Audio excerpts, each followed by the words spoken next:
Sa Tinalak Festival sa South Cotabato, may isang kompetisyon na kanilang inaabangan. Ang motocross o motor racing.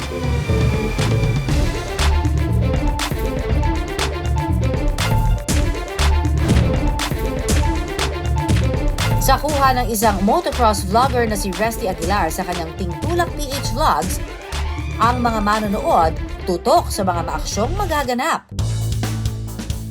At ang mga kalahok, kanya-kanya ng harurot. Game on!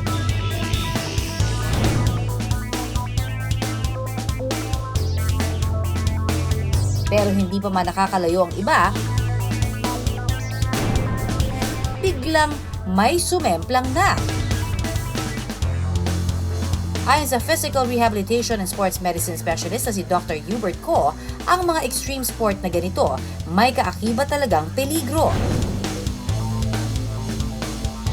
Motocross activities is actually one sport that is considered as extreme sports. May isang pag-aaral po na ginawa sa US. This was done in 2014 by the American Association of Orthopedic Surgery na nakita nila that 95% of people who join motocross activities ay nagkakaroon ng mga injuries. 95% is actually a very, very huge percentage. Pero ang mga kalahok, walang takot na lumipad sa ere. Sa ibang round, may ilan na ring mga kalahok sa laban ang natumba. Ayon sa eksperto, importanteng may suot na safety gears gaya ng helmet ang mga kasali rito para makaiwas sa malalang peligro. It's what we call traumatic brain injury. Pag natamaan yung ulo natin or secondary to a head concussion.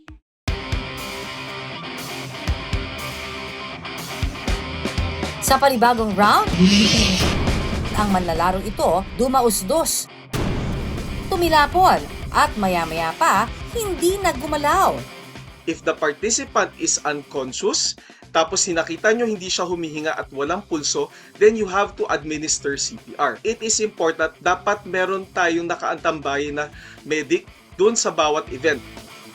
If the patient naman or the client is actually awake, tignan natin kung ang pasyente ba or ang participant ay nahihilo, sumasakit ang ulo, sumasakit ang leeg, nagkokonvulsyon, sumusuka, or hindi nila magalaw ang kanilang mga kasukasuan, ang mga kanilang kamay at binti, then that is a red flag.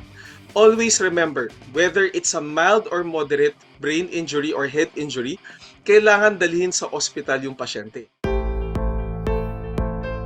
Mabuti na lang at may medic na nakaantabay at agad sumaklolo.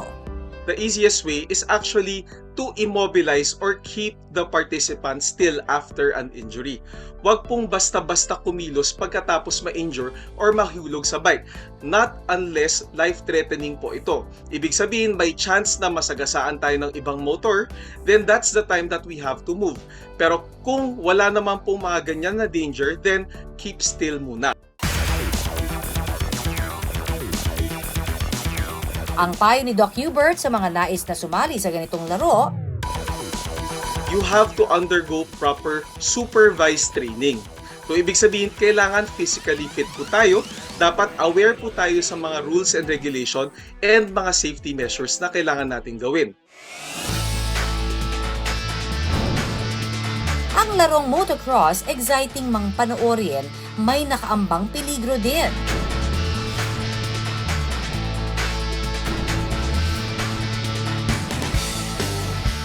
Kaya kung sasali, dapat sumailalim sa training at humingi ng gabay sa mga eksperto para always safe sa laban.